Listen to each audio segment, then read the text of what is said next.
রাসূলুল্লাহ বলে, যুবক রে, আমি বড় মর্মান্ত হয়েছি। আরে কবর থেকে কাপনের কাপড় চুরি হয়, কবর থেকে মানুষ কত বড় নিষ্ঠুর হলে এই কাজটা করতে পারে? যুবক বলে, ইয়া রাসূলুল্লাহ, ইয়া হাবিবাল্লাহ, আপনি জানেন কবর থেকে কাপনের কাপড় চুরি হয়? নবী গো, ওই চোর আর কেউ নয়, আমি সেই যুবক। নবী গো, কবর থেকে কাপনের কাপড় চুরি করতাম। ইয়া রাসূলুল্লাহ, ইয়া হাবিবাল্লাহ, রব্বুল আলামিন কি আমারে মাফ করে দিব? আমার নবী বলে, যুবক রে, তুমি ভুল বুঝে ফিরে আসছো, তওবা করো, কারণ তওবাকারীকে আল্লাহ ভালোবাসে। ও যুবক, তওবা কর, তওবা করলে আল্লাহ মাফ করে দিবে। যুবক বলে, ইয়া রাসূলুল্লাহ, ইয়া হাবিবাল্লাহ, আমি মাফ পাবো না, আমি এত অপরাধ করেছি, এত গুনাহ করেছি, আমার মন বলে আমি মাফ পাবো না। নবী গো, আমি তওবা করলে কি আমার আল্লাহ মাফ করবে? আমার নবী কয়, যুবক রে, আর কান্দিস না, তওবা কর, তওবার দরজা খোলা। যুবক বলে, নবী গো, আপনি জানেন আমি আপনার কাছে বলবো কি? অনেক দিন যাবত মক্কা মদিনায় কোনো মানুষ ইন্তেকাল হয় না, মানুষও মরে না, আমিও কাপনের কাপড় চুরি করতে পারি না, আমারও ব্যবসায় ভালো চলে না। মক্কা মদিনার জমিনে অনেক দিন হয়ে গেল কোনো মানুষ ইন্তেকাল করে না। অনেক দিন পরে হুজুর, ওই রাজ্যের মধ্যে একজন মহিলা মারা গেল, এক সুন্দরী নারী। ইয়া রাসূলুল্লাহ, ইয়া হাবিবাল্লাহ, এক সুন্দরী মেয়ে মারা গেছে। আমি খবর পায়া আমার বাড়ি থেকে গুটিয়ে গুটিয়ে পেয়ে গেলাম, যাইয়া ওই মেয়েটার জানাজার নামাজে আমি শরীক হয়েছিলাম। ইয়া রাসূলুল্লাহ, ইয়া হাবিবাল্লাহ, দাফনে আমি শরীক হয়েছিলাম। জানাজার নামাজ আদায় করে যখন সব মানুষ বাড়িতে চলে গেল, আমি রাতের রাত আসবে, রাতের অপেক্ষায় বসে থাকলাম। রাত যখন নির্জন হয়ে গেল, সব মানুষ যার যার ঘরে চলে গেল। যেমন আপনাদের আম গাছের এই বাগিচার মধ্যে আসলাম, বড় ভয় লাগলো। জানের মধ্যে দেখি বাড়িও দেখা যায় না, শুধু জঙ্গল আর জঙ্গল, শুধু গাছ আর গাছ। আমার যুবক বন্ধুরা, যুবক ডাক দে বলে, ইয়া রাসূলুল্লাহ, ইয়া হাবিবাল্লাহ, যখন সব মানুষ যার যার ঘরে গেছে, মৃত্যু হয়েও শান্তি নাই, গলায় দড়ি বিষ খেয়ে মারা যাওয়ার পর মর্গে যে জিনা হয়, সে দেশের মানুষকে আল্লাহ বাঁচিয়ে রাখছে, সে আল্লাহর দরবারে শুকরিয়া আদায় করার দরকার। এমন কোন মহান ব্যক্তি, আল্লাহর মাহবুব বান্দা থাকার কারণে হয়তো আল্লাহ আমাদের দয়া করছে, নয়তো আমরা সব শেষ হয়ে যাইতাম। শুধু ঢাকা নাই, মুসলমান চট্টগ্রাম মেডিকেল কলেজ হাসপাতালে, আমি চট্টগ্রামে থাকি। ও যুবক, ওখানেও ধরা পড়লো, রিমান্ডে নেওয়ার পর উনি বললেন, আজ থেকে প্রায় 1 থেকে 150 নারীর সঙ্গে আমি জিনা করেছি। কারণ অল্প বয়সী মেয়েরা যখন এই মর্গে আসে, আমার কাটার আগে তাদের সঙ্গে নিশা করে মদ পান করে যখন লাশ কাটতে যায়, আগে তার সঙ্গে ও মুসলমান দৈহিক মিলন করে নি। সুতরাং যে দেশে ঢাকা মর্গে জিনা হয়, যে দেশে মুসলমান চট্টগ্রাম মর্গে জিনা হয়, সেই দেশের মুসলমান বড় বড় কথায় বলে, আজকে বাংলাদেশে মৌলবীরা কোথায় ছিল? আজকে দাড়িওয়ালাদের উপায় না, টুপিওয়ালাদেরও পাই না। আমার মতো মৌলবীরা ওয়াজ করে শুধু টাকা কামাও, আমাদেরও রাস্তায় নামতে দেখি নাই। বড্ড কষ্ট হয়, হৃদয়ে রক্তক্ষরণ হয়। যেখানে মুসলিম রাষ্ট্র, যে বাংলার জমিনে যেখানে জানি জিনাবা বিচার হয়, প্রতিবাদ করার মানুষ দেখি নাই, শুধু চেয়ারের জন্য ফালাফালি দেখি। এই ফালাফালি বন্ধ করো, আগে ইসলামের বিধান মানো, নিজে ইসলামের বিধান মেনে জীবন যাপন করো, অন্যকে সহযোগিতা করো। ক্ষমতা একদিন আসবে, তখন আল্লাহ যেদিন বসায় দিবে এমনি বসতে পারবে। আরে মুসলমান, কোন মুসলমান মুসলমান ক্ষমতা কেন্দ্রিক হতে পারে না। আদর্শ কেন্দ্রিক যদি ব্যক্তি হয়, মানুষ তার দিকে ঝুঁকে যাবে, মানুষগুলো পাগল হয়ে যাবে তার জন্য। জোরে জোরে চিল্লায়া বলা যাবে না, ঠিক কিনা? যুবক বলে, ইয়া রাসূলুল্লাহ, ইয়া হাবিবাল্লাহ, নবী গো, ও মায়ের নবী,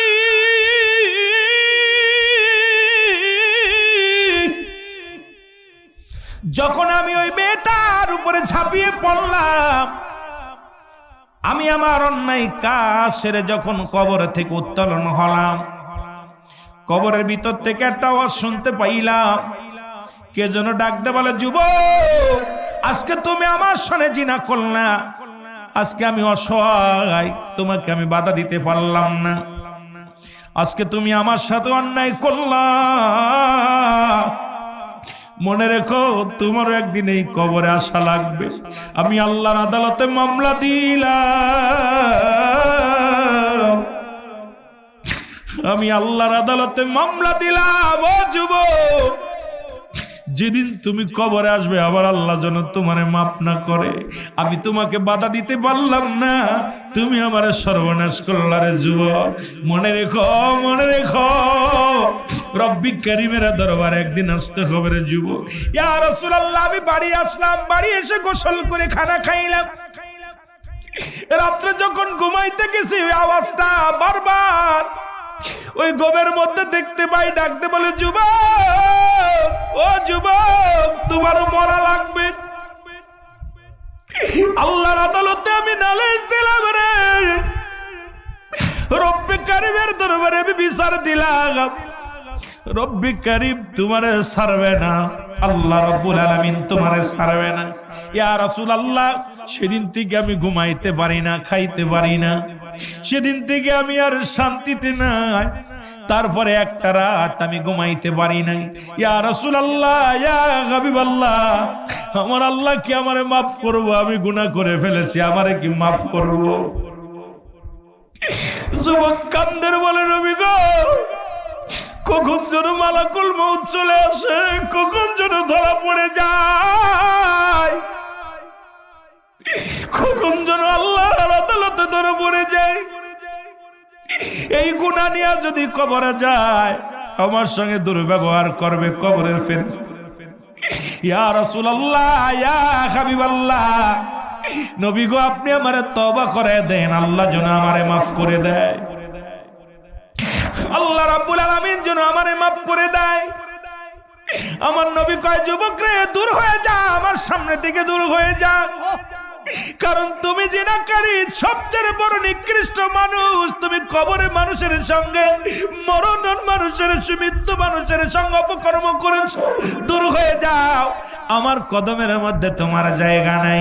বলে, ইয়া রাসূলুল্লাহ, ইয়া হাবিবাল্লাহ, আপনার কদম থেকে যদি বিতাড়িত করে দেন নবী গো, কোথায় যাব, কোথায় যায় ক্ষমা পাইব?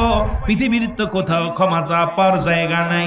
আমার নবী বলে, দূর হয়ে যা যুবক, আমি তোমার মুখ দেখতে চাই না, তুমি দূর হয়ে যাও। যুবক কাঁদতে কাঁদতে রওনা হয়ে গেল জঙ্গলে, যা 40টা দিন অনাহারে, একটু পানি খায় না, গাছের লতা পাতা খায় আর কান্দে আর ডাকতে বলে, রব্বে কারীম।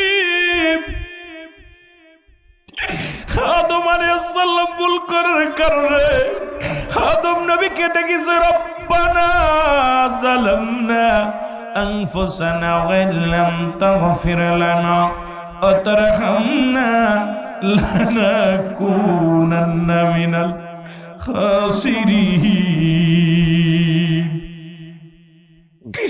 শিয়া মুসলমান ইউনূস আলাইহিস সালাম কেঁদেছে শুনেছি, বলেন লা ইলাহা ইল্লা আনতা সুবহানাকা ইন্নী কুনতু মিনাজ জালিমিন।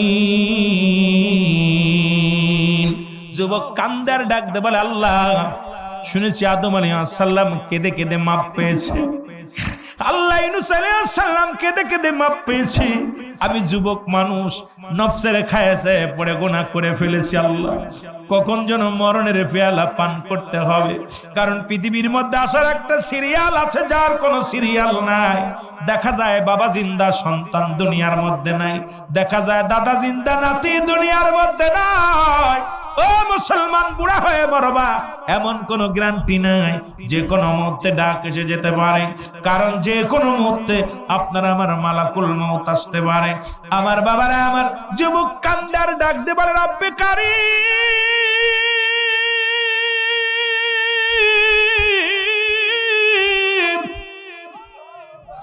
তুমি আমারে ক্ষমা করে দাও, ও আল্লাহ তুমি আমারে মাফ করে দাও।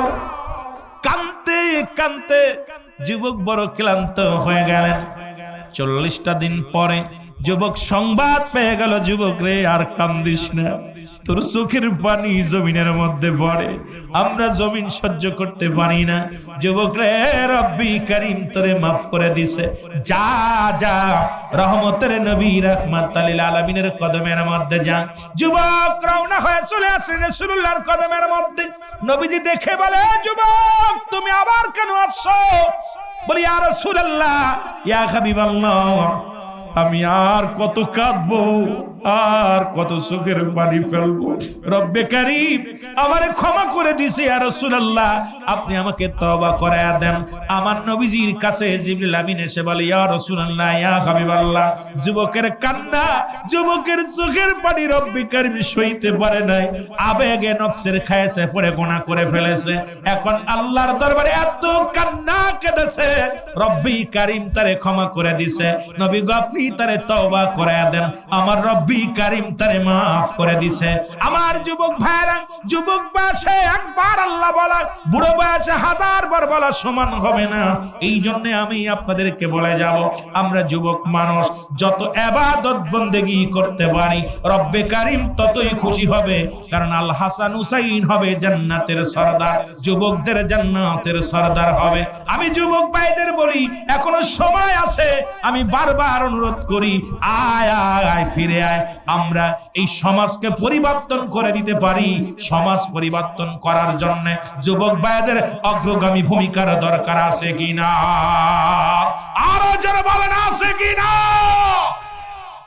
আল্লামা কুতুবী রাহমাতুল্লাহ বান করে, দুনিয়ার মানুষ শোনো গো,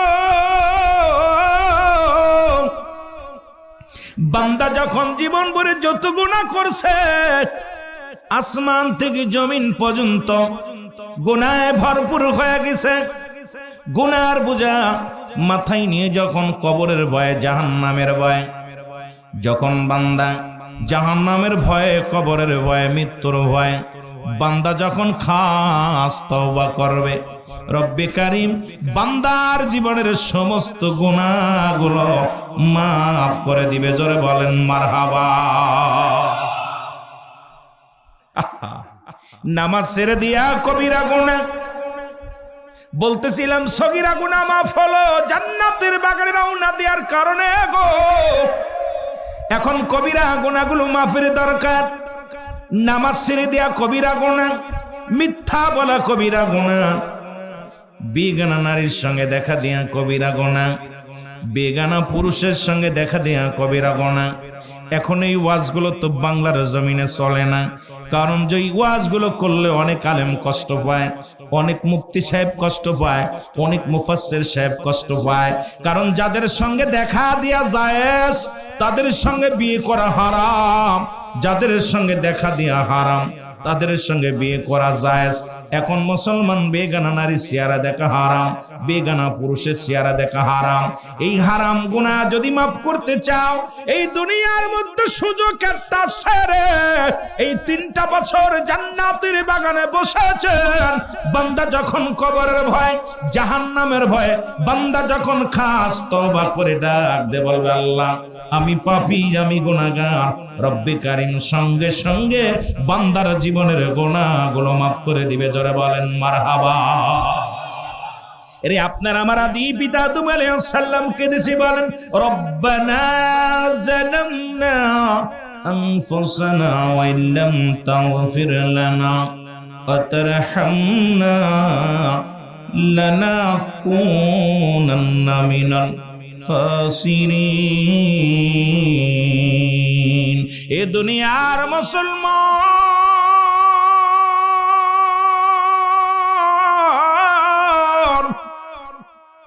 এরে আদম নবী কান্দার বলে রব্বে কারীম, ও রব্বে কারীম শোনো, আমি জালিমদের অন্তর্ভুক্ত গেছি, আমারে তুমি ক্ষমা করে দাও। আপনি আখিরি নবীর উম্মত হওয়ার কারণে ও মুসলমান, আদম নবী একদিন নয় দুদিন নয় 350 বছর কানলেন, চোখের পানি ফেলাইয়া, চোখের পানি পড়তে পড়তে মুসলমান মুখের গোস্তগুলো খসে খসে পড়েছিল, এই দুনিয়ার বুকের গোস্তগুলো খসে খসে পড়েছিল। আপনি আমি কদিন কানলাম, কদিন চোখের পানি ফেললাম। আদম নবী কান্দে, আপনি কেন কান্দেন না? কারণ আপনার মরণের পেয়ালা পান করতে হবে। জোরে জোরে চিল্লায়া বলেন ঠিক কিনা? ওরে আজি না হয় কাল তুমি যাইবা কবরে, যাবার বেলায় দেখবে চেয়ে গো তোমার সবই রইল। আরো জোরে বলেন, যাবার বেলায় দেখবে চেয়ে গো তোমার সবই রইল পড়ে, যাবার কালে তোমার দাদাই গেছে বাবাই গেছে কেউ আসলো না ফিরে, দাদাই গেছে বাবাই গেছে কেউ আসলো না ফিরে, তোমার তো যাইতে হবে রে সবাই যেদিন আজরাইলা শিবে, তোমার তো যাইতে হবে রে। জোরে জোরে চিল্লায় বলেন ঠিক কিনা? মরণ নাই কার কার? একটু হাত তোলেন। মরণ নাই কার কার? মানুষের 3টা বিপদ। নাম্বার 1 হলো মানুষের মরণ, নাম্বার 2 কবর, নাম্বার 3 হলো কিয়ামতের ময়দান। সবচেয়ে বড় 3টা বিপদ। আর যত বিপদ আসুক না কেন, যত গজ বিপদ আসুক না কেন, ভয়ের কারণ নাই। 3টা বড় বিপদ। নাম্বার 1 মরণ। জোরে বলেন নাম্বার 1 কি? জোরে বলেন কি? নাই কার কার? মরবেন তো? এই চিন্তা যার ভিতর ঢুকছে, সে সুদ খাইতে পারে, সে ঘুষ খাইতে পারে, সে দুনিয়ার মধ্যে অন্যায় পথে পা বাড়াইতে পারে। জোরে বলেন পারে? নামাজ ছাড়তে পারে, জিনা করতে পারে, ব্যভিচার করতে পারে, যে আমার মরণের পেয়ালা পান করতে হবে। এই চিন্তা যার ভিতরে ঢুকছে, এ ব্যক্তি গীবাত করতে পারবে না, অন্যায় করতে পারবে না, জুলুম করতে পারবে না, ব্যভিচার করতে পারবে না। এক কথায় সে ভুল পথে পা বাড়াইতে পারবে? যারা বলেন পারবে? পারবে না। 1 নাম্বার হলো মরণ, 2 নাম্বার হলো কবর। যে দেশে গেলে মানুষের বিচার হয়, যে দেশে গেলে মানুষের হিসাব হয়, যে দেশে গেলে মানুষ আর কোনোদিন ফিরে আসে না, সেই দেশের নাম হলো কবর। 3 নাম্বার বিপদ হলো কিয়ামতের ময়দান। যেদিন আপনার অঙ্গ প্রত্যঙ্গ সাক্ষী দিবে, ছেলে পর হয়ে যাবে, মেয়ে পর হয়ে যাবে, বিবি পর হয়ে যাবে, বন্ধু বান্ধব পর হয়ে যাবে, দুনিয়ার মধ্যে কিচ্ছু আপনার আপন থাকবে না রে। এ দুনিয়ার মুসলমান শুনে নাও, সেই দিনটার কথা যদি কোনো ব্যক্তি স্মরণ করে, এই দুনিয়ার মধ্যে অন্যায় করতে পারে না, জুলুম করতে পারে না, নামাজ ছাড়তে পারে না, দুনিয়ার মধ্যে ভুল পথে পরিচালনা হতে পারে না। কারণ এই মরণের চিন্তা, কবরের চিন্তা, কিয়ামতের চিন্তা যার অন্তরের ভিতরে ঢুকছে, এই তো মুমিন ব্যক্তি। জোরে জোরে বলেন ঠিক কিনা? আর একটু জোরে জোরে চিল্লায় বলেন ঠিক কিনা? এ দুনিয়ার মুসলমান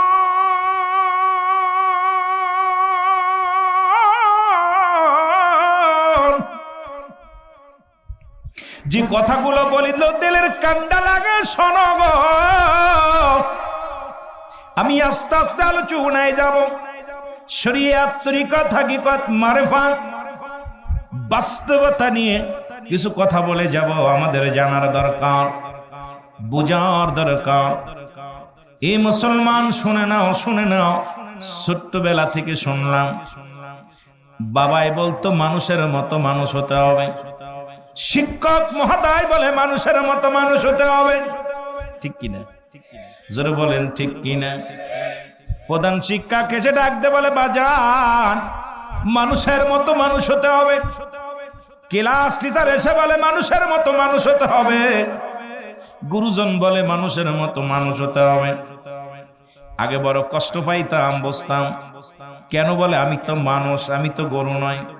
আমি তো পশু নয়, আমি তো দুনিয়ার মধ্যে অন্য কোন জীবজন্তু নয়। তবে কেন শিক্ষকেরা বলে মানুষের মতো মানুষ হতে হবে? গুরুজন কেন বলে মানুষের মতো মানুষ হতে হবে? পিতামাতা কেন বলে মানুষের মতো মানুষ হতে হবে? আজ বুঝেছি কেন বলতো তারা মানুষের মতো মানুষ হতে হবে গো। আজকে দেখলাম মুসলমান বড় বড় ডিগ্রি নিয়া, বড় বড় ডিগ্রি নিয়া যারা অফিসের মধ্যে বইয়া ঘুষ ছাড়া চলে না, এই মানুষটা কি মানুষ নাকি অমানুষ? জোরে বলেন মানুষ কি অমানুষ? জোরে বলেন মানুষ কি অমানুষ?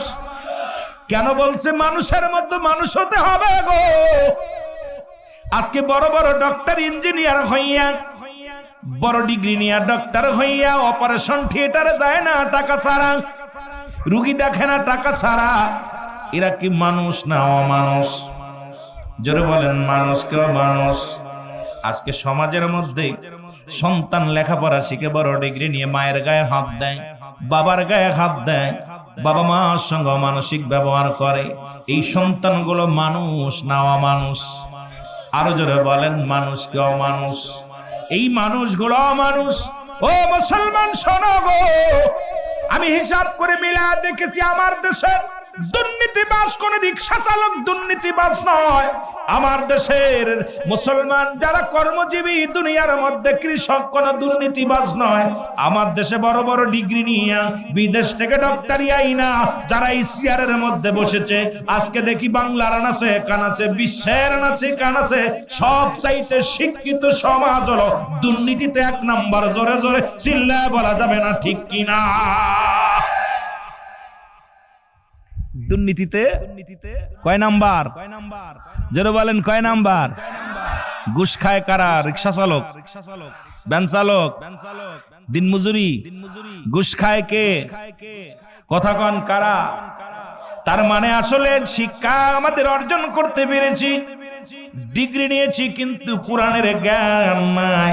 কোরআনের জ্ঞান না থাকার কারণে, কোরআন হাদিস অন্তরের ভিতরে না থাকার কারণে লেখাপড়া শিখেছি, বড় ডক্টর ইঞ্জিনিয়ার হয়েছি, কিন্তু ঘুষের মধ্যে সুদের মধ্যে বড় বড় অন্যায়ের সঙ্গে জড়িত। দেশের কোনো কৃষক দুর্নীতিবাজ নয়, আমার দেশের কোনো মুসলমান ভ্যান চালক রিক্সা চালক দুর্নীতিবাজ নয়। আমার দেশের বড় বড় মুসলমান বড় বড় অফিসাররাই হলো দুর্নীতিবাজ। জোরে জোরে বলেন ঠিক কিনা? এর দুর্নীতির ওই রাকরায় বসে জাহির করে জ্ঞান, বলেন দুর্নীতির ওই রাকরায় বসে জাহির করে জ্ঞান। কলম দিয়া কামাই টাকা, কলম দিয়া আবার ধরে সাধুর ভানোরা। শিক্ষিত শয়তানোরা, শিক্ষিত শয়তানোরা, একটু জোরে জোরে বলা যাবে না? ওরা শিক্ষিত শয়তানোরা।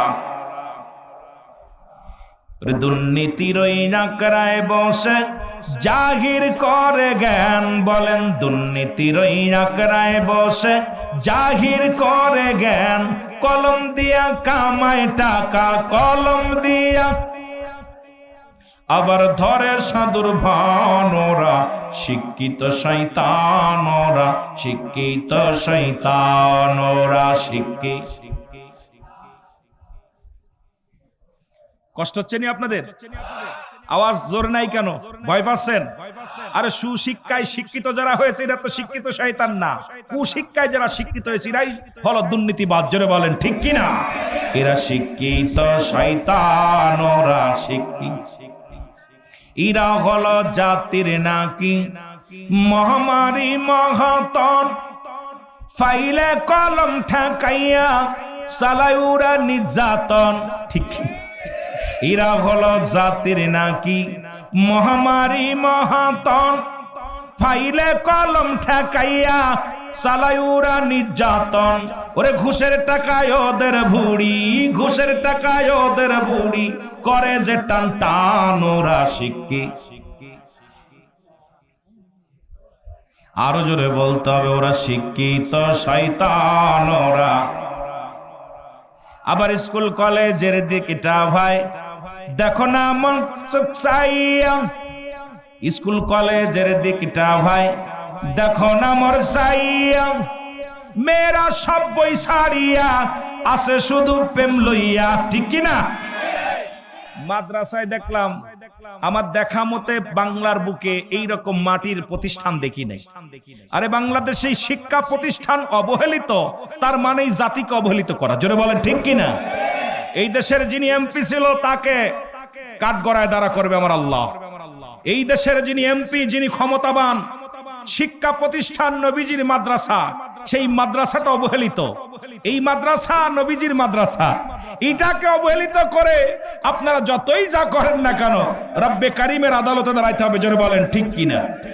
স্কুল কলেজের দিকটা ভাই দেখো না কোথাহিয়া, মেয়েরা সব বই ছাড়িয়া আছে শুধু প্রেম লইয়া। আরে অস্ত্র যে তার সঙ্গের সাথী, অস্ত্র যে তার সঙ্গের সাথী, হইতেছে মস্তান ওরা শিক্ষিত। আরো জোরে বলেন ওরা শিক্ষিত শয়তান ওরা। দেখলাম মাটির দেওয়ালে খালি আর যোগ বি, বি যোগ সি। আমি আশ্চর্য হয়ে গেলাম, মাটির দেওয়ালেও যোগ সারে নাই। কারণটা কি? আমরাও তো লেখাপড়া করছি। আশ্চর্য, আমার সহকারী ডাকতে বলতে কি ঘটনাটা কি দেখ না। দেখলাম সাথী যোগ আর, আর যোগ বি, বি যোগ সি, এম যোগ এম, বাথরুমের মধ্যেও লেখছে।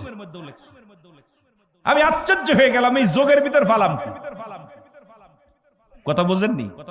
এই ছেলেরা, এখানে তো যোগ করতে আসি নাই, এখানে মদিনাওয়ালার বাগান।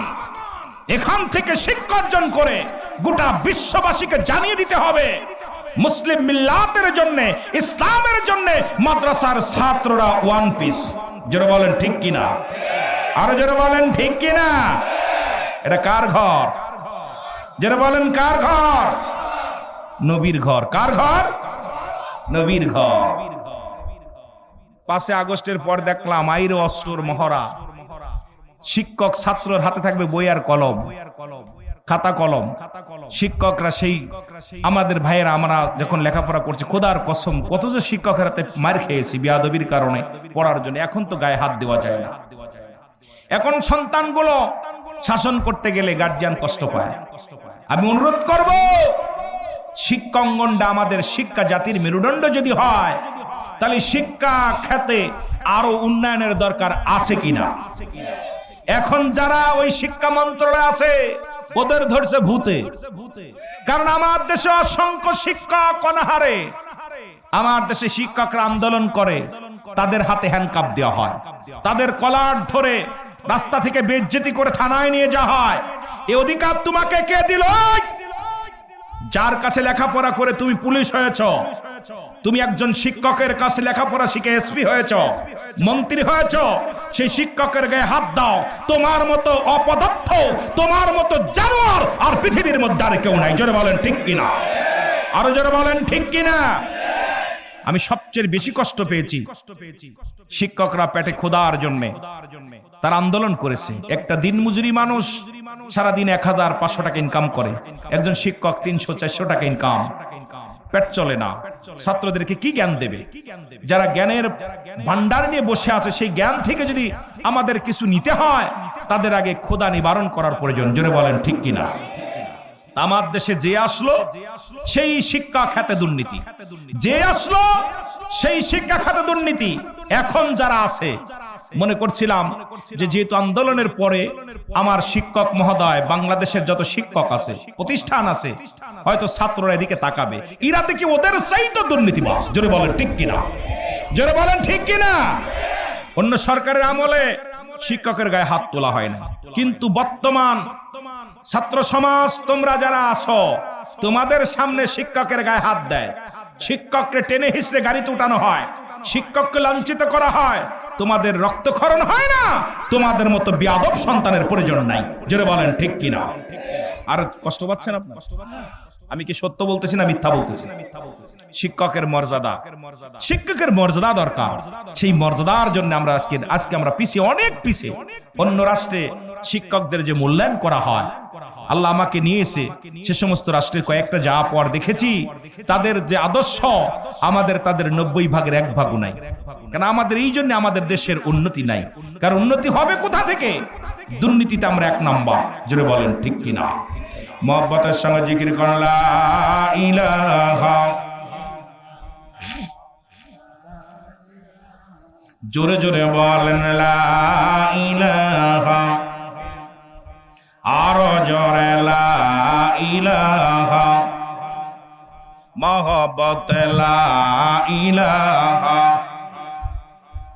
এ দুনিয়ার মুসলমান শুনে নাও, খলিফা হযরত উমর ফারুক রাদিয়াল্লাহু তাআলার কদমের মধ্যে এক বৃদ্ধা, ডান পাশে যেমন মুরব্বী বসে আছে, বাম পাশে বসে আছে, এক বৃদ্ধা তার সন্তানকে টেনে হিঁচড়ে নিয়ে আসলেন খলিফা ওমরের ময়দানে। সালাম দা, আসসালামু আলাইকুম আমিরুল মুমিনিন, আমি আমার সন্তানকে আপনার কদমের মধ্যে আনছি। খলিফা হযরত উমর ফারুক ডাক দিয়ে বলে, বৃদ্ধা রে,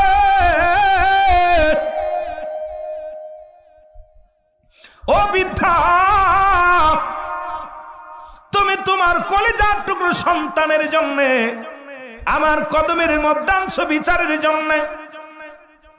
ডাক দিয়ে বলে, হুজুর আমি বুড়া হয়ে গেছি, আমার সন্তান এই পৃথিবীর মধ্যে অপরাধ করেছে, সেই অপরাধের জন্য শাস্তি দেওয়ার জন্য আমি আপনার কদমের মধ্যে আনছি। আমি জানি আপনি ন্যায়পরায়ণ বাদশাহ, কারণ পৃথিবীর মধ্যে আপনার মতো ন্যায়পরায়ণ বাদশাহ বর্তমান যুগে নাই।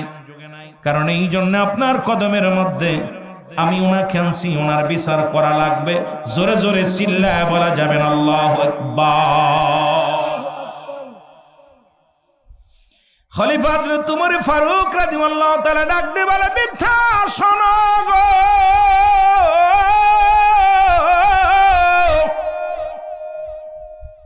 তুমি তোমার ছেলের বিচারের জন্য আমার কাছে আনছো।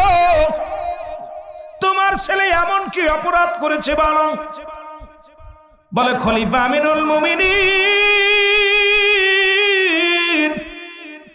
হ্যাঁ খলিফা আমিরুল মুমিনিন উমরে ফারুক, আমার সন্তান পৃথিবীর মধ্যে যে 3টা অন্যায় করেছে, এই 3টা অন্যায় আমার নজরে, আমার কাছে সবচেয়ে গুরুতর অপরাধ লাগছে।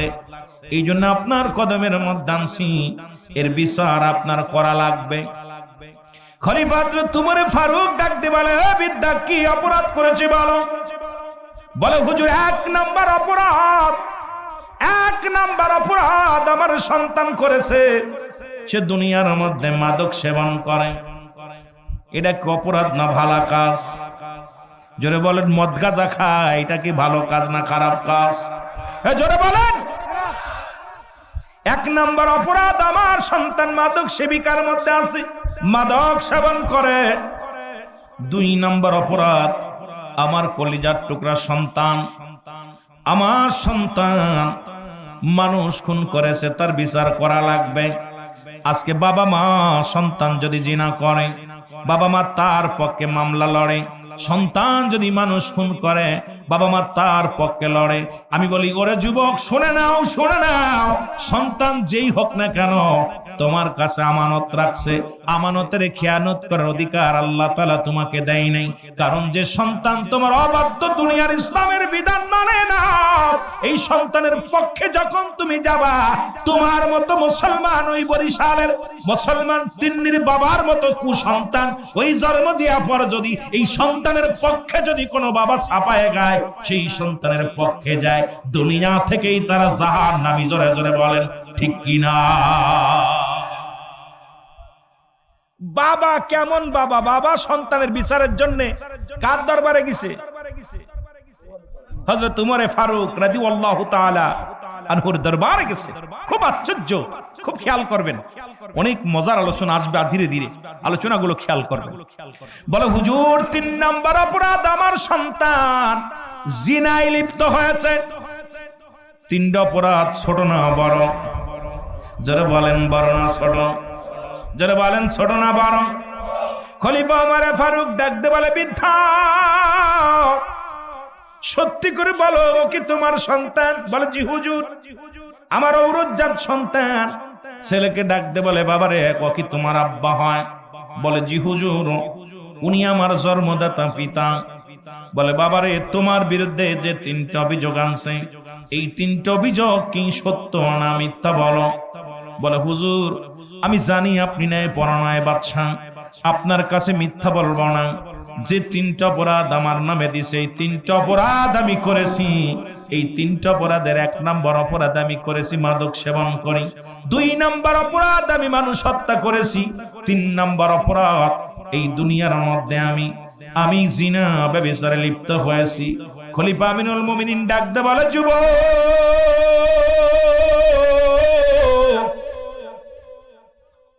আজকে যেহেতু যুব সমাজের উদ্যোগে মাহফিলে আমার যুবক ভাইরা, অনেক আলোচনা থাকবে আপনাদেরকে নিয়ে।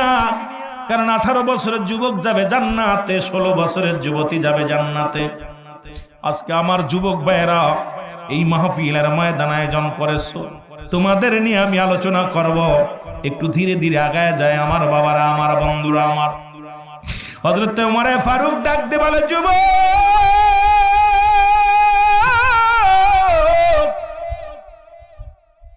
তুমি পৃথিবীর মধ্যে মাদক সেবন করো, এটা গুরুতর অপরাধ, এটার অপরাধ তোমার মৃত্যুদণ্ড। যুবক বলে আমি মেনে নিলাম, আপনি যে বিচার করবেন সব বিচার আমি মেনে নিব, কারণ আপনি খলিফা তোমার ফারুক, আপনার কাছে কোনো ন্যায় বিচার ছাড়া অন্যায় বিচার পাবো না, কারণ আপনি ন্যায় বিচার করেছেন। আমি মৃত্যুদণ্ড মেনে নিলাম। 2 নম্বর অপরাধ, ও যুবক, দুনিয়ার মধ্যে তুমি মানুষ খুন করেছ, তুমি কি জানো না হত্যা করা মহাপাপ? ওরে মুসলমান, রাসূল বলে গেছেন এমন একটা জামানা আসবে, এই জামানায় মানুষগুলো একজন একজনকে মারবে। ওকে জিগাইবে তুমি ওকে মারছো কেন? বলে জানি না। আপনাকে মারছে, ওরে জিগাইবেন তুমি কেন মারছো? ও বলবে আমি জানি না। যাকে মারছে ওকে জিগাইবে তোমাকে কেন মারছে? বলে আমিও জানি না। কারণ একজন আরেকজনকে মারবে, যে মার খাবে সেও জানে না আমার কি অপরাধ হয়েছে, যিনি মারবে তেও জানে না কি অপরাধে তারে মারছি। ও মুসলমান শোনে না, ঠিক সে জামানা মুসিবতের জামানা আমাদের মধ্যে আগমন করেছে। বুখারী মুসলমান তিরমিজি শরীফের 3952 নম্বর হাদিসের মধ্যে দেখলাম, মুসলমান শোনে না, নবী বলছে আমার উম্মতের মধ্যে একদল আগমন করবে, তারা নিজেরা মূর্তি পূজা করবে, অন্য কেউ মূর্তি পূজার জন্য সহযোগিতা করবে, মূর্তি পূজার জন্য আহ্বান করবে। আজকে বাংলার আনাচে কানাচে যা দেখা যাচ্ছে, কিয়ামতের আলামত গুলো সামনে হাজির হয়ে গেছে। জোরে জোরে চিল্লায় বলেন ঠিক কিনা? আমি এই বছর একটা জিনিস দেখে বড় আফসোস, আমার অনেক আলেম ওলামা আছেন, মাদ্রাসার শিক্ষক আছেন, তিরমিজি শরীফের 3952 নম্বর হাদিস, রাসূল নিজে বলে গেছে যে আমার উম্মতের ভিতরে একদল আগমন করবে, তারা নিজেরা মূর্তি পূজা করবে, টুপি দাড়ি মাথায় দিয়ে মূর্তি পূজা করবে এবং অন্যকে মূর্তি পূজার জন্য সহযোগিতা করবে, আহ্বান করবে।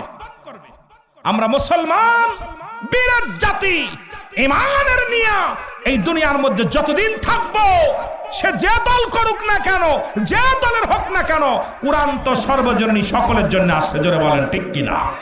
আর জোরে বলেন ঠিক কিনা? কুরআনের বিধান মানবেন না? জোরে বলেন মানবেন না? এখন কুরআন মানবেন আর কোরআনের অপব্যাখ্যা মানুষকে দিবেন, এটার জন্য তো আপনাকে আলেম বানানো হয় নাই, এটার জন্য আপনার লেখাপড়া করেন নাই। কোরআনের সঠিক জ্ঞান নিজে অর্জন করতে হবে, অন্যকে এটা বোঝার সুযোগ দিতে হবে। জোরে বলেন ঠিক কিনা? আরো জোরে বলেন ঠিক কিনা? আমার ভাইরা, আমার বন্ধুরা, আমার খলিফা হযরত ওমর ফারুক ডাক দে কলে যুবক, এর জন্য তোমার মৃত্যুদণ্ড। বলে হুজুর মেনে নিলাম। আল্লাহু আকবার। আরো জোরে বলেন। 3 নম্বর অপরাধ, ও যুবক তুমি জিনা। বলে হুজুর আমি জানি না। বলে শুনে নাও, যদি কোনো অবিবাহিত পুরুষ অবিবাহিত নারী জিনা করে, ভালো করে শুনে নেন আমার বাবারা, আমার মুসলমান জামালপুরের ভাইরা, কোন যুবক এবং যুবতী, কোন অবিবাহিত নারী অবিবাহিত পুরুষ যদি জিনা করে, তার শাস্তির বিধান রাসূল বলছে তার গায়ে 100 ডোরার আঘাত করতে হবে, বেতের আঘাত করতে হবে। কয়েকটা মারা পর যদি সে মারা যায়, মারা গেলে ওই যুবক অবিবাহিত থাকার কারণে, ওই যুবতী অবিবাহিত থাকার কারণে তাকে গোসল করাতে হবে, তাকে কি করতে হবে, কাফন দাফন করতে হবে, এরপরে তার জানাজা পাবে। তাকে কি করতে হবে মুসলমান, তাকে কবর দেওয়া লাগবে, জানাজা পড়ে তার কবর মায়ের মুসলমান শুনে নাও কবর দেওয়া লাগবে।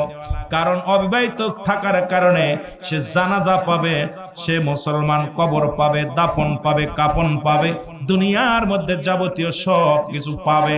তবে যদি 2-4-5টা মারা পর যদি মারা যায়, ওই সন্তানকে মুসলমান শোনো, বাকি বেতের আঘাত গুলো কবর উপর দিয়ে লাগাইতে হবে। একটা বিচার যদি জামালপুরের ময়দানে একটা বিচার যদি হতো, আমার আল্লাহর কসম করে বলি, এই জমিনের মধ্যে যুবক যুবতী আর পাপ কাজে লিপ্ত হতো না। জোরে বলেন ঠিক কিনা? একটা বিচার যদি জামালপুরের জমিনে হতো, এই মির্জাপুরের জমিনে হতো, খোদাকে কসম, একটা যুবক আর পাপের কথা মনে আসতো না, ওই যোগ আর যোগ লেখা লাগতো না, অন্তরে ভয় থাকতো। কারণ ইসলামের আইন আমার দেশে নাই। জোরে বলেন ঠিক কিনা? আমার ভাইরা, আমার বন্ধুরা, আমার গভীর মনোযোগ। এবার যদি কোনো বিবাহিত নারী, বিবাহিত পুরুষ যদি জিনা করেন, খুব সাবধান, কথাগুলো খুব খেয়াল করবেন। যদি কোনো বিবাহিত নারী, বিবাহিত পুরুষ যদি জিনা করেন, আমার দেশে অসংখ্য কোন যুবক যুবতীর চাইতে অবিবাহিতর চাইতে বিবাহিতরা বেশি জিনায় লিপ্ত হয়। হয়তো আপনাদের এলাকা কেমন জানি না, ও মুসলমান শুনে না, এই মানুষটা, এই নারী, এই পুরুষের বিচার হলো, তাদের সর্বপ্রথম তাদেরকে ধরতে হবে, ধরে তাদের নাভি পর্যন্ত মাটির নিচেই পুঁততে হবে, পুতিয়া কঙ্কারে নিক্ষেপ করতে হবে। এরপরে যতক্ষণ পর্যন্ত মৃত্যুবরণ করবে না, ততক্ষণ পর্যন্ত তার গায়ের মধ্যে পাথর ছুঁড়ে মারতে হবে, ইট পাটকেল যা পাবেন ছুঁড়ে ছুঁড়ে মারবেন। যতক্ষণ পর্যন্ত মৃত্যুবরণ করবে না, ততক্ষণ পর্যন্ত তার মারা বন্ধ করা যাবে না। এবার যখন সে নিশ্চিত হয়ে যাবেন মৃত্যুবরণ করেছে, এবার তাকে মাটি করে উত্তোলন করা লাগবে। উত্তোলন করে এই দুনিয়ার মধ্যে যুবক দিলের কান্ডা লাগা শোনো, কোরআনের আইন শোনো, কোরআনের তাফসীর শোনো। শুধু কোরআনকে মানবা, কোরআন নাম শুনলা, কোরআনের আইনগুলো শুনে নাও। এবার ওই মুসলমান বিবাহিত নারী, বিবাহিত পুরুষ কোনো কাফন পাবে না, দাফন পাবে না, জানাজা পাবে না। বিবাহিত নারী, বিবাহিত পুরুষ দিবালয়ে কুকুর শিয়াল দিয়ে তাদের লাশটা খাওয়াই দিতে হবে। পৃথিবীর কোন গোরস্থানে তাদের শোয়ানো যাবে না। আজকে আমার দেশে, যে দেশে জিনা করে জেলে গেলে ফুলের মালা পরে জেল থেকে যারা বাইর হয়, এই দেশে ইসলামের আইন, ইসলামের বিধান মানা বড় দুষ্কার হয়ে যায়। জোরে বলেন ঠিক কিনা? কোন বিবাহিত পুরুষ, বিবাহিত নারী জিনা করালে পর তাকে কোনো কবর দেওয়া যাবে না, তার কোনো জানাজা নাই, তার কোনো দাফন নাই, তার কোনো কাফন নাই, তার কোনো জানাজা নাই। পৃথিবীর মধ্যে একটা বিচার যদি বাংলার জমিনে করা হতো, একটা বিচার যদি এই নওগাঁর জমিনে হতো, আমার বিশ্বাস এই জমিনের মধ্যে ওর একজনের বউ আর একজন নিয়ে যেত না, একজনের বউ আর একজন নিয়ে ভাগতো না। জোরে বলেন ঠিক কিনা? আর এই পৃথিবীর মধ্যে আমার ভাই 4টা গুণের কথা বলছে না, যে 4টা গুণ দেখে বিয়ে কর না, 5 গুণের গুণান্বিত নারী বিয়ে করছে নবীগণ, ওলিগণ। পৃথিবীর মধ্যে ভালো ব্যক্তি 5টা গুণের গুণান্বিত। নাম্বার 1 সতীত্বর আমানতদারী, নাম্বার 2 আমলধারী নারী, নাম্বার 3 পর্দাশীলতা নারী, নাম্বার 4 গুণবতী রূপবতী মেয়ে, নাম্বার 5 একজন আদর্শবান বাবা মায়ের সন্তান। আজকে আমরা বিয়ে করবা গাঁজাখোরের মেয়ে, মদখোরের মেয়ে, নিশাখোরের মেয়ে, ঘুষখোরের মেয়ে, মুসলমান সুদখোরের মেয়ে। ওই মেয়ে তো কখনো, ওই ছেলে কখনো একজন হালাল জাদা হতে পারে না, হারাম জাদা। জোরে বলেন ঠিক কিনা? আরো জোরে বলেন ঠিক কিনা? কথা কি বোঝেন? ক্লিয়ার? এই 5টা গুণের গুণান্বিত। কয় গুণে? নাম্বার 1 সতীত্বর আমানতদারী। আজকে ক্লাস 6-7 থেকে সতীত্ব নষ্ট হয়ে যাচ্ছে, কারণ মামাতো ভাই, খালাতো ভাই, ফুফাতো ভাই, যাদের চেহারা দেখা হারাম, কোন আলেম যদি বলে এটা জায়েজ, সে কাফের। হালালকে কোনো ব্যক্তি হারাম বলার একটি আর পৃথিবীর কোন আলেমের নাই। মাদের নবুয়াতের প্রথম খণ্ডের মধ্যে বয়ান করে শরীয়তের দৃষ্টিতে কোনো ব্যক্তি হালালকে হারাম বললে সে কাফের, আর হারামকে হালাল বললে সেও কাফের। সুতরাং আমার দেশে অবাধ মিলামিশা, অবাধ মিলামিশা, খালাতো ভাই, মামাতো ভাই, ফুফাতো ভাই, ফুফাতো বোন, মামাতো বোন গলাগলি ধরে চলাচলি করে। এর থেকে আমরা কেমনে বাঁচবো? এর থেকে বাঁচার তো কোনো উপায় দেখতেছি না। কারণ একটা ঘর আমাদের ইসলামের বিধান মেনে চলতেছি না। যেমন নামাজ ফরজ, পর্দাও ফরজ, ঠিক কিনা? এই জোরে বলেন ঠিক কিনা? নামাজ কি? জোরে বলেন নামাজ কি? আপনারা বোঝেন না আমার কথা? বোঝেন? আমি একবার সিলেটে গেলাম, অনেক আগের কথা। সিলেটে ওয়াজ করতে গেছি, আমার ওয়াজের বয়স একেবারে কম হয় না, যদিও বড় বক্তা না, তবুও ওয়াজের বয়স একেবারে কম হয় নাই। কথা বুঝেননি? তাই আমি যখন সিলেটে ওয়াজ করতে গেছি, জাফলং এ ওয়াজ করে আসতেছি, আসার পর ওই দেশের খানা খাইতে পারি না। আর আমার খানা খুব সিম্পল, আমি যতই মোটা হয়েছি একদম খানা খাই নরমাল। আমার যে একদিন খাওয়াই বেশি হুজুর এইভাবে মোটা হলো কেমনে? কথা বুঝেন? ফল ফলাদির কাছেও না, চা বিস্কুটের কাছে না, সামান্য দুইটা ভাত যদি একটা রুটি খাইলাম, সামান্য রব্বে কারিম যেন আমাকে দেহটা সুন্দর রাখার জন্য, বাঁচার জন্য যেটুকু প্রয়োজন ঠিক সেইটুকুই খানা ব্যবহার করি, বাকিগুলো না। গোশ খায় না, মাছ খায় না, ইত্যাদি ইত্যাদি অনেক কিছুই পরিহার করছে সব বাদ। কারণ আমার জীবনটা অন্যরকম একটা ধারায় চলি। বিশেষ করে ওখানে খানা খাইছি, মাছ খাইতে, ওই মাছের ভিতরে বড় বড় দাঁত। এই মাথায় যখন চাবার দিছি, দাঁতে আমার একটা ভাঙছে। এত শক্ত মাছ, পোয়া মাছ না কি মাছের দাঁত। এখন বমি বমি ভাব আসছে। আশা পর আউসকান দিয়ে আসলে আমার সাথে মাসুম বিল্লাহ নামে এক বক্তা আছে, আমার জাকের বাইরে চিনবে, আপনারা চিনবেন না। উনি বলতেছে, আরে রুহুল আমিন সাহেব একটা পান খেয়ে আসেন। আমি দোকানে দিয়ে বলছি, ভাই একটা পান দেন দি। তা কইছে, আপনি শুকনা গুদে খাইবেন না কাঁচা গুদে খাইবেন? গোয়া গোয়া, শুকনা গুয়া এবং কাঁচা গুয়া। তা আমার মনে হচ্ছে গু কথা বলছে, কাঁচা গুয়া শুকনো গু, কথা বলছেন। তা আমি অনেকক্ষণ তাকায় আছি ওনার মুখের দিকে, চিন্তা করতেছি কত বড় বিয়াদব। 360 জন আউলিয়া সিলেটে আসছে শুনছি, এদের মানুষ এত বিয়াদব। আমি কইছি, মিয়া কি বলতেছেন? পান দেন। কারে হুজুর, শুকনা গু দেখাইবেন না কাঁচা গু দেখাইবেন? কথা বুঝিনি, মেজাজ আরো খারাপ হয়েছে যখন বলছে আরে হুজুর। কথা বুঝিনি, আমার পর আর উল্টে গরম। আরে আপনি কি দেখাবেন? শুকনা গু না কাঁচা খাইবেন? শুকনা গু খাইবেন না কাঁচা গু খাইবেন? কথা বুঝিন?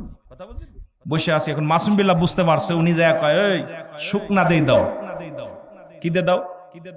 আমি জানি কাঁচা গু আর শুকনো গু তো একই গু, গু তো গুই। এবার খাইনি মানুষ। আমি কছি, মিয়া খাবো না, আমার মেজাজ খারাপ, আমি রাখো। দোকানদার বুঝতে পারছে এটা অন্য দেশের লোক, আমার দেশের লোক না। উনি কয়, হুজুর বেয়াদবি মাফ করবেন, আপনারে আমি গু কই না, গু কই না, গুয়ো গুয়ো। সুবারি চেনেন? আমি কই চিনি। আমরা সুবরি কই না, গুয়ো কই। এখন শুকনা গু আর কাঁচা গু, ওদের ভাষা তো একটু অন্যরকম। কয় শুকনা গু খাইবেন না কাঁচা গু খাইবেন। ওদিক থেকে কান ধরেছি জীবন, আর শুকনাটাও খাইতাম না, কাঁচাটাও খাইতাম না। আমার ড্রাইভার পান খায়, সহকারী পান খায়, আমি খালি ছায়া ছায়া দেখি। ওদেরকে মাঝে মাঝে কি নাও দিই, কই তো তোরা খা। কয় হুজুর একটা খাইতেন নি? আমি কই না, কাঁচাটাও খাইতাম না, শুকনাটাও খাইতাম না, বেজালে পড়ে যাম না। কথা বলছেন নি? এই জন্য এক দেশের গালি এক দেশের বলি। এই জন্য আমার ভাষা বুঝতে অনেকের কষ্ট হইব, আবার অনেকেই আমি বইয়ের ভাষা ব্যবহার করব। যেহেতু শিক্ষিত সমাজ আপনারা, আমি আঞ্চলিক ভাষা না, আমি সাধু বা সাদিয়া ব্যবহার করব, যাতে আপনাদের বুঝতে ভালো হয়। বুঝতে পারছেন কথা? কথা বোঝা যায়? ওলামা একরাম বুঝবে। একটা হলো জুমলায়ে খবরিয়া, আর একটা জুমলায়ে হিংসা। বক্তা মনের ভাব প্রকাশ করলে শ্রোতা সহজে বুঝতে পারে, এটাকে বলা হয় জুমলায়ে খবরিয়া। জুমলায়ে হিংসা, বক্তা মনের ভাব প্রকাশ করলে শ্রোতা কোনো কলাকসু বুঝতে পারে না। ইয়েস নো ভেরি গুড, এই তিনটা শব্দ কিছু বোঝে কিছু বোঝে না। জোরে বলেন ঠিক কিনা? তা আমিও চিন্তা করলাম যে আপনাদের বিষয় আঞ্চলিক ভাষা বলবো না, আমার দেশের ভাষা বললে অনেক সময় অনেক কিছু হয়ে যেতে পারে। এই ভাষাগুলোর জন্য বইয়ের ভাষা ব্যবহার করতে পারি। সকল বলুন আমিন। আরো জোরে বলেন আমিন। হে মুসলমান, গভীর মনোযোগ। শাস্তির বিধানের কথা শুনছেন নি? জিনার শাস্তির বিধান শুনছেন? জোরে বলেন শুনছেন? খলিফা হযরত ওমর ফারুক ডাকতে বলে, যুবক ও যুবক, তুমি যে অপরাধ করেছো, তুমি মৃত্যুর জন্য প্রস্তুতি নাও। খোলা তরবারি নিয়ে ওমর ফারুক রাদিয়াল্লাহু তাআলা আগায় আসলেন। যখন আগে আসছে, যুবক থরথর করে কাঁপে আর ডাকতে বলে, হুজুর আমি আপনার কাছে একটা দাবি করব। বলে কি দাবি? বলে হুজুর আমি জানি আপনি ন্যায় পরায়ণ বাদশা, আপনি খত্তাবের বেটা ওমর। আপনি যে রাস্তাতে যান শয়তান মাস্টার ইবলিস সে রাস্তায় যাইতে ভয় পায়। আমিও আপনাকে দেখে ভয় পেয়েছি। আমার আব্বা যখন সকালবেলা বলেছে খলিফা হযরত উমরের কদমে যাব, আমি তো বাধা দিই নাই, আমি তো সঙ্গে সঙ্গে রওনা দিয়েছি। হুজুর, আমি একটা কথা আপনি দাবি রাখবো, যদি শোনেন তাহলে বলবো। খলিফা উমরে ফারুক বলে, বাবা বলো, কি বলতে চাও? উমরের নীতি আমাদের নীতির মতো নয়, আমাদের দেশের নেতাদের নীতি আর উমরের নীতি এক নয়। উমরে ফারুক বলে, যুবক রে, কি বলতে চাও বলো।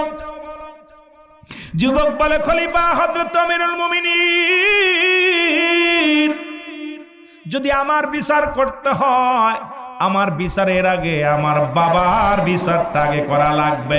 জোরে জোরে চিল্লায়া বলা যাবে না আল্লাহু আকবার। কার বিচার? যখন উমরে ফারুকের সামনে বাবার বিরুদ্ধে অবজেকশন, খত্তাবের বেটা উমর যখন কালেমা পড়লেন, আপনারা জানেন যে হযরত উমরে ফারুক রাদিয়াল্লাহু তাআলা আমার রাসূলকে হত্যা করার জন্য খোলা তরবারি নিয়ে রওনা দিছে।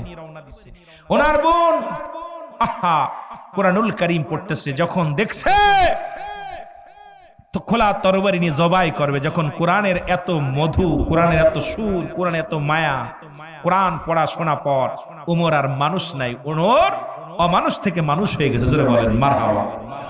আর একটু জোরে বলেন মারহাবা। খলিফা হযরত উমর ফারুক বলে, যুবক, ও যুবক, তোমার আব্বার কি অপরাধ তুমি বলো। বলে, হুজুর, আমার আব্বার এক নাম্বার অপরাধ, সে আমাকে একটা ভালো মা দেয় নাই। পৃথিবীর মধ্যে এমন একটা মা আমাকে দিয়েছে, যে মা বাজার ঘাট করে, যে মা বেপর্দা পুরুষের সঙ্গে চলাফেরা করে, যে মা যার গর্ভে আমি 10 মাস 10 দিন ছিলাম, সেই মা নামাজ পড়ে নাই, শরীয়তের বিধান মানে না। সুতরাং এক নাম্বার অপরাধ আমার আব্বার, সে আমাকে একটা ভালো মা দেয় নাই। প্রতিটা বাবার প্রয়োজন একজন আদর্শবান নারী বিয়ে করা। আর এটা যদি মাদ্রাসার নারী হয়, তাহলে আপনার জীবনটা ভাগ্য খুলে যাবে। কোরআন পড়তে পারে, হাদিস পড়তে পারে, ইসলামের বিধান মানে, তবে সব মেয়ে একরকম না, দুই একটা খারাপও থাকতে পারে। তাই বলে সবাইকে খারাপ বানানো যাবে না। আমরা বিশ্ববিদ্যালয়ে লেখাপড়া করেছি, আমার অনেক বোন বেপরদায় চলে, অন্যায়ভাবে টাকা রোজগার করে, কিন্তু মাদ্রাসার নারীগুলো এইভাবে যায় না। আজ পর্যন্ত দেখি না কোনো মাদ্রাসার নারী হোটেলে ব্যবসা করে, হোটেলে যে টাকা রোজগার করে। মনে কিছু করবেন না, হয়তো অনেক বাবারা, যেহেতু আমিও বিশ্ববিদ্যালয়ের ছাত্র, এই জন্য কথাগুলো বলি। অনেক বান্ধবীগুলো দেখেছি তার উপার্জনের জন্য জীবনকে, তারা দেহটাকে বিলিয়ে দিছে। এটা কোনো মাদ্রাসার শিক্ষিকা মুসলমান এটা দেয় না। সুতরাং এই কোরআনের জ্ঞান, হাদিসের জ্ঞান, ইসলামের বিধান যে মেয়েটার ভিতরে আছে, এই মেয়ার জানতেন ওফেন জিনার মধ্যে লিপ্ত হতে পারে না। জোরে জোরে চিল্লায়া বলেন ঠিক কিনা। এই জন্য বললাম 5টা গুণের গুণান্বিত নারী বিয়ে করা লাগবে। নাম্বার 1 হলো সতীত্বর আমানতদারি। আমি মাদের বলে যাই, ও মা, মা গো,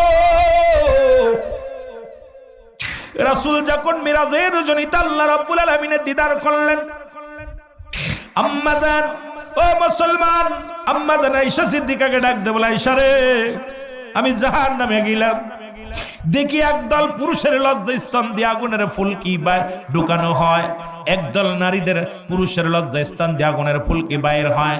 আম্মা জান আয়েশা বলে, ইয়া রাসূলুল্লাহ, ইয়া হাবিবাল্লাহ, এদের পাপের শাস্তির বিধান কিসের জন্য, এত পাপ তুই করেছিল? আমার নবী কয়, ও আয়েশা শোনো, এই সমস্ত নারীগুলো তারা বেপর্দায় চলাফেরা করত, গায়ে কাপড় রাখতো না, পুরুষের প্রতি আকর্ষণ করত।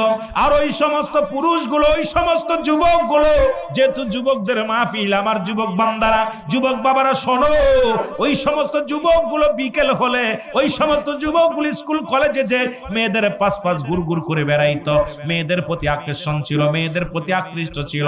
এই জন্য যে সমস্ত ছেলেরা মেয়েদের প্রতি বেশি আকৃষ্ট, আর যে সমস্ত মেয়েরা ছেলেদের প্রতি বেশি আকৃষ্ট, এই সমস্ত ছেলেদের লজ্জাস্থান দিয়ে আগুনের ফুলকি বাইর হবে, আর ওই সমস্ত মেয়েদের লজ্জাস্থান দিয়ে আগুনের ফুলকি ঢুকানো হবে। আমার যুবক ভাইয়েরা শোনে না। সুতরাং এই পৃথিবী পৃথিবীর বিধান যদি না মানো, আজকে যদি নবীজির কথাগুলো যদি না মানো, খোদার কসম করে বলি আল্লাহর আদালতে কি জবাব দিবি? জবাব দিতে পারবে না, কারণ রব্বে কারিমের দরবারে জবাব দেওয়া সম্ভব নয়। আমি এই জন্য বলি, নবীজি বলছেন দুইটা জিনিস যে ব্যক্তি আমার কাছে হেফাজত করলো, আমার কাছে জামিনদার হলো, আমি নবী তার জান্নাতের সার্টিফিকেট দিলাম, আমি নবী তার হাত ধরে জান্নাতে নিয়ে যাব। এখন আমার নবীর সঙ্গে জান্নাতে যেতে চান কে কে? একটু হাত তোলেন, একটু জোরে বলেন নারায়ে তাকবীর, আরো জোরে বলেন নারায়ে তাকবীর, নারায়ে রিসালাত। কষ্ট পাচ্ছেন নি? রিসালাত শব্দ আপনার অনেক কন্যা, যেখানে নবী আছে সেখানে আল্লাহ আছে। আল কোরআনের আলো, আল হাদিসের আলো। কষ্ট হয়? নবী কুরআনও আছে, হাদিসও আছে, দুইটাই লাগবে। জোরে বলেন ঠিক কিনা? কিন্তু আমাদের অনেক, আবার আপনাদের এদিকে লিল্লাহি তাকবীর বলে বেশি, কি ঠিক না? কি বলে? লিল্লাহি তাকবীর শব্দের অর্থ জানেন? লিল্লাহি তাকবীর আওয়াজ দাও আল্লাহর জন্য, আর নারায়ে তাকবীর উচ্চ আওয়াজ আল্লাহর জন্য তাকবীর দাও। দুইটা একই শব্দ, কিন্তু আমাদের বুঝার অভাব, বুঝার অভাব, অনেক বুঝার অভাব। মুহাব্বতের দুরূদ শরীফ পড়েন, আল্লাহুম্মা সাদিসেন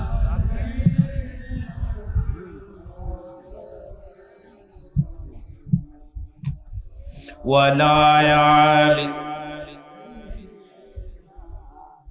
এ দুনিয়ার মুসলমান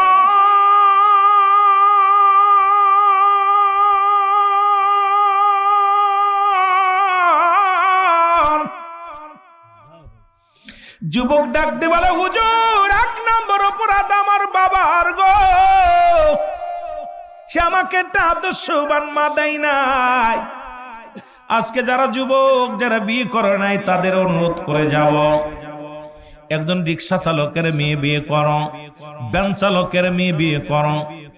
আল্লাহর রাস্তে ওই মেয়েটা পাঁচগানা নামাজ আদায় করে, ওই মেয়েটা পর্দার বিধান মানে, ওই মেয়েটা কুরআনুল কারীম পড়তে পারে, ওই মেয়েটা যদি তোমার সঙ্গে বিবাহ হয়, খোদার কসম, খোদার কসম, এই দুনিয়ার মধ্যে শান্তি পাবে। জোরে জোরে বলেন ঠিক কিনা? খলিফা হযরত উমর ফারুক ডাক দিয়ে বলেন, হুজুর। এবার যুবক বলে, হুজুর দুই নাম্বার অপরাধ, আমার আব্বা মা আমার একটা ভালো নাম দেয় নাই।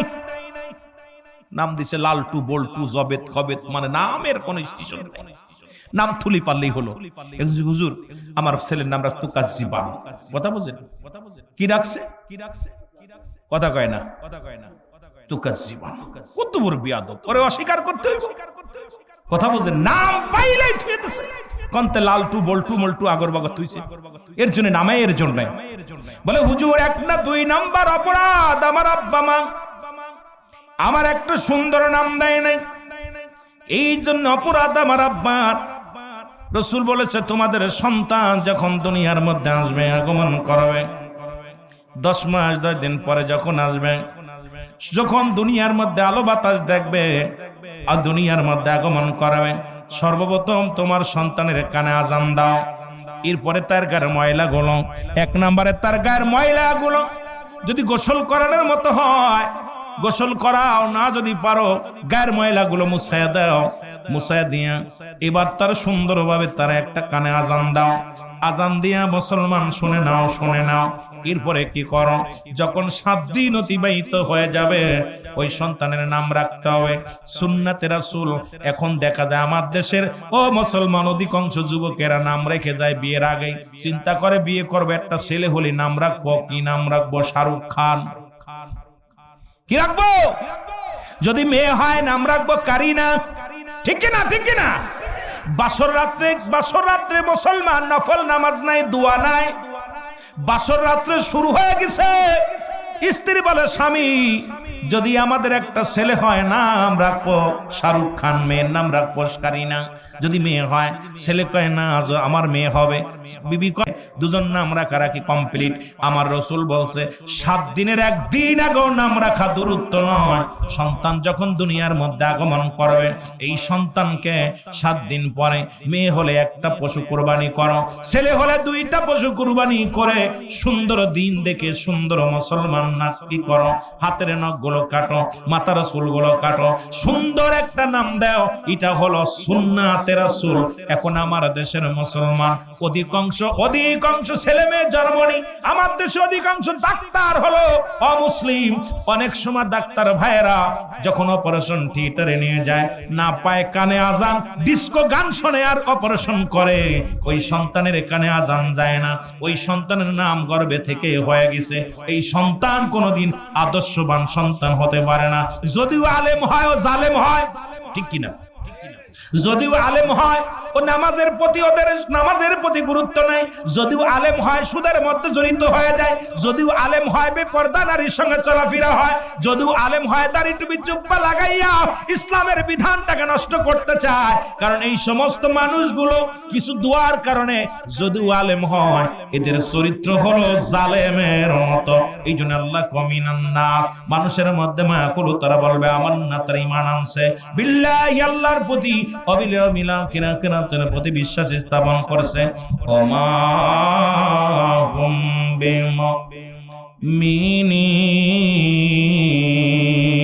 জোরে জোরে চিল্লায়া বলা যাবে না মারহাবা। বেঈমান মুনাফিক অমানুষ তো কোরআন বলছে মানুষের মধ্যে আছে, না শব্দের অর্থ হলো মানুষ, ঠিক কিনা? যারা বলেন কি মানুষ, আমিনান নাস, মানুষের মধ্যে আছে। আল্লাহ বলে হাবিব ওই মানুষগুলোর মধ্যে আছে বেঈমান। সব আস্তে আস্তে ধরা যাবে, কোরআন আস্তে আস্তে আমরা যাই, কষ্ট হলে ছেড়ে দিব। কষ্ট হচ্ছে, বেশি কষ্ট দিব না আপনাদেরকে। আমার ভাইয়েরা, আমার বন্ধুরা, আমার যে কথাগুলো বলি দিলের কান্ডা লাগা শোনো।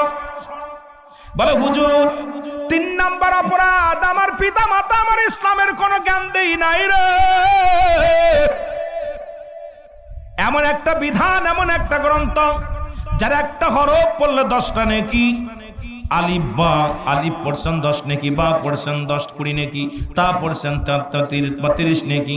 যদিও 1 নেকি হয়, পৃথিবীর মধ্যে এমন কোন গ্রন্থ নাই যা তেলাওয়াত করলে সব পাওয়া যায়। কিন্তু কুরআনুল কারীম যদি তেলাওয়াত করা হয়, প্রতিটা হরফে হরফে নেক পাওয়া যায়, নেকি পাওয়া যায়। জোরে জোরে চিল্লায়া বলা যাবে না, ঠিক কিনা?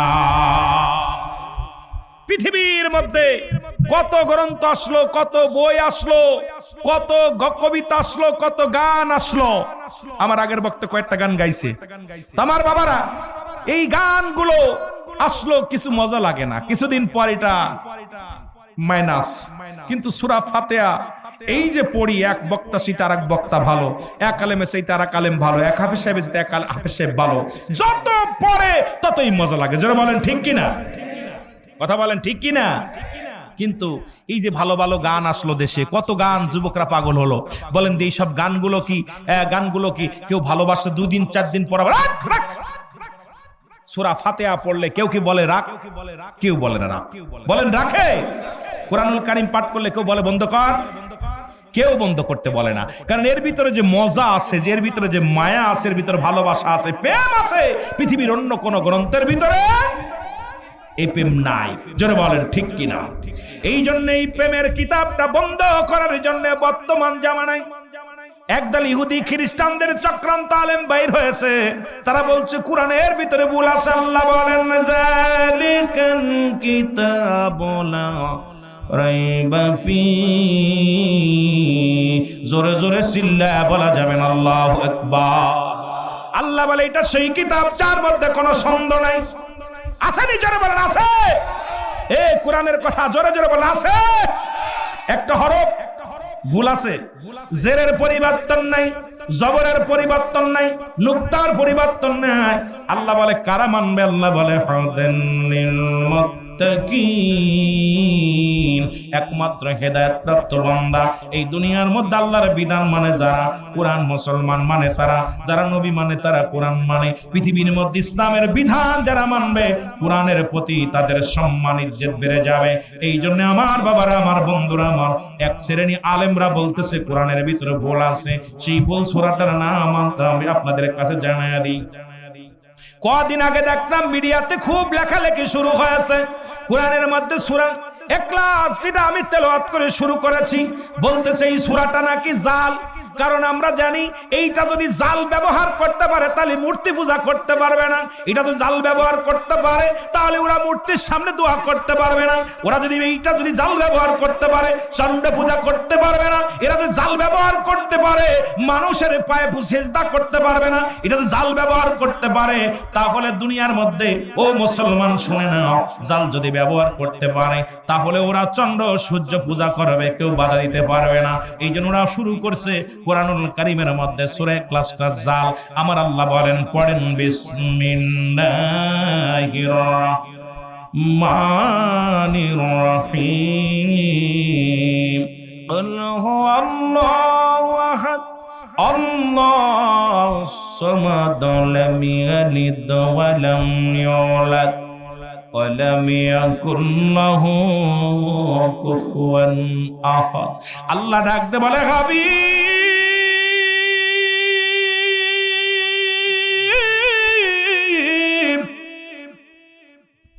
হাবিব রে, আপনি জানেন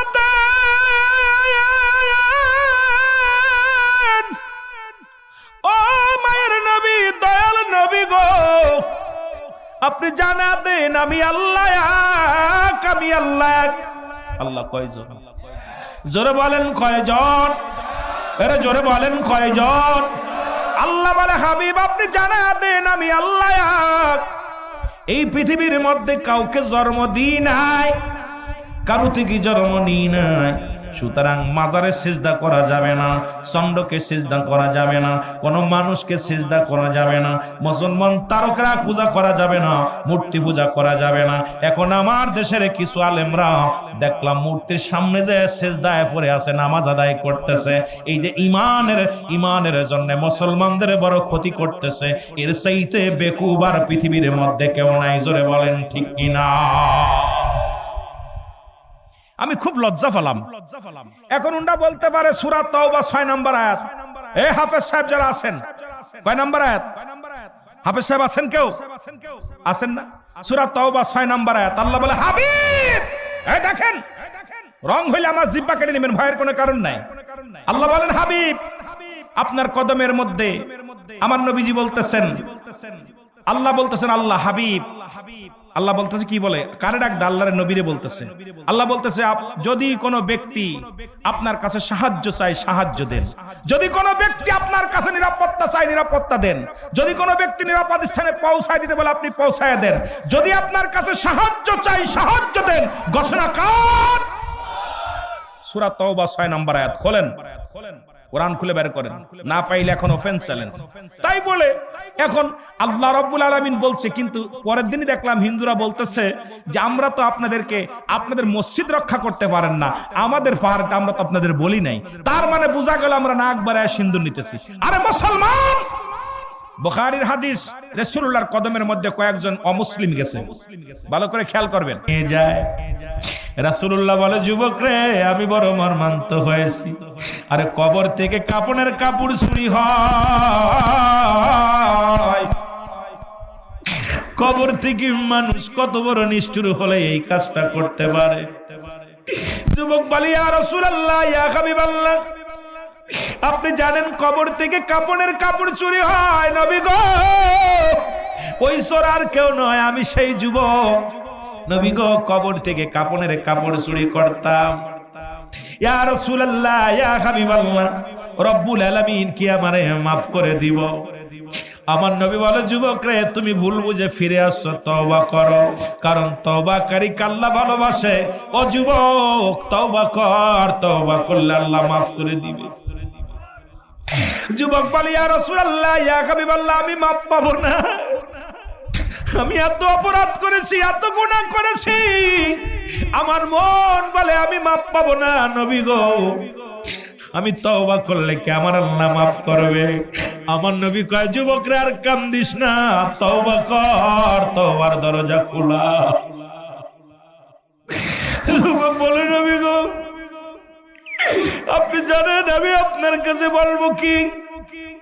অনেকদিন যাবত মক্কা মদিনায় কোনো মানুষ ইন্তেকাল হয় না, মানুষও মরে না, আমিও কাপনের কাপড় চুরি করতে পারি না। আমারও ব্যবসায় ভালো চলে না। মক্কা মদিনার জমিনে অনেক দিন হয়ে গেল কোনো মানুষ ইন্তেকাল করে না। অনেক দিন পরে হুজুর ওই রাজ্যের মধ্যে একজন মহিলা মারা গেল, এক সুন্দরী নারী। ইয়া রাসূলুল্লাহ, ইয়া হাবিবাল্লাহ, এক সুন্দরী মেয়ে মারা গেছে। আমি খবর পায়া আমার বাড়ি থেকে গুটি গুটি পেয়ে গেলাম, যাইয়া ওই মেয়েটার জানাজার নামাজে আমি শরীক হয়েছিলাম। ইয়া রাসূলুল্লাহ, ইয়া হাবিবাল্লাহ, দাফনে আমি শরীক হয়েছিলাম। জানাজার নামাজ আদায় করে যখন সব মানুষ বাড়িতে চলে গেল, আমি রাতের রাত আসবে রাতের অপেক্ষায় বসে থাকলাম। রাত যখন নির্জন হয়ে গেল, সব মানুষ যার যার ঘরে চলে গেল। যেমন আপনাদের আম গাছের এই বাগিচার মধ্যে আসলাম, বড় ভয় লাগলো। জানের মধ্যে দেখি বাড়িও দেখা যায় না, শুধু জঙ্গল আর জঙ্গল, শুধু গাছ আর গাছ। আমার যুবক বন্ধুরা, যুবক ডাক দে বলে, ইয়া রাসূলুল্লাহ, ইয়া হাবিবাল্লাহ, যখন সব মানুষ যার যার ঘরে গেছে, আমি মৃত্যু হয় শান্তি নাই, গলায় দড়ি বিষ খেয়ে মারা যাওয়ার পর মর্গে যে জিনা হয়, সে দেশের মানুষকে আল্লাহ বাঁচিয়ে রাখছে, সে আল্লাহর দরবারে শুকরিয়া আদায় করার দরকার। এমন কোন মহান ব্যক্তি আল্লাহর মাহবুব বান্দা থাকার কারণে হয়তো আল্লাহ আমাদের দয়া করেছে, নয়তো আমরা সব শেষ হয়ে যাইতাম। শুধু ঢাকা নয়, মুসলমান চট্টগ্রাম মেডিকেল কলেজ হাসপাতালে, আমি চট্টগ্রামে থাকি। ও যুবক, ওখানেও ধরা পড়লো। রিমান্ডে নেওয়ার পর উনি বললেন, আজ থেকে প্রায় 1 থেকে 150 নারীর সঙ্গে আমি জিনা করেছি। কারণ অল্প বয়সী মেয়েরা যখন এই মর্গে আসে, আমার কাটার আগে তাদের সঙ্গে নিশা করে মদ পান করে যখন লাশ কাটতে যায়, আগে তার সঙ্গে ও মুসলমান দৈহিক মিলন করে নি।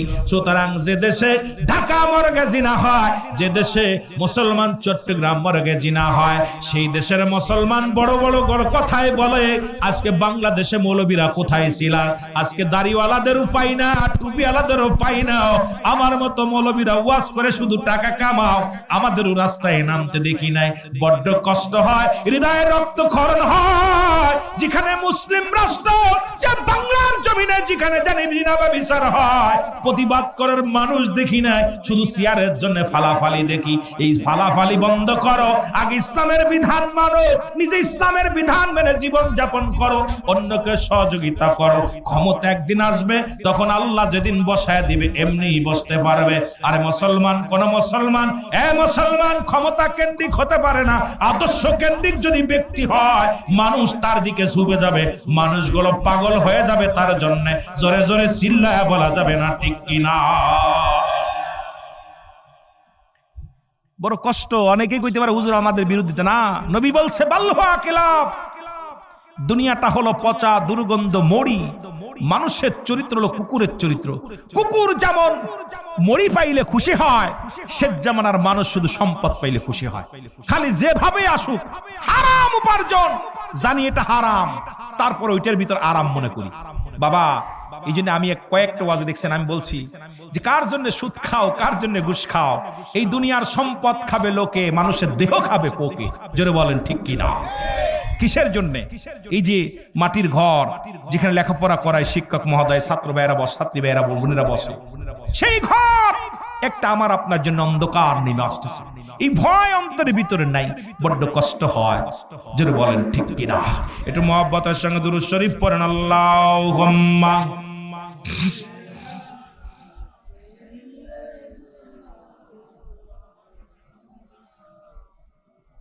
ওয়ালা আলি সাইয়্যিদিনা। এ দুনিয়ার মুসলমান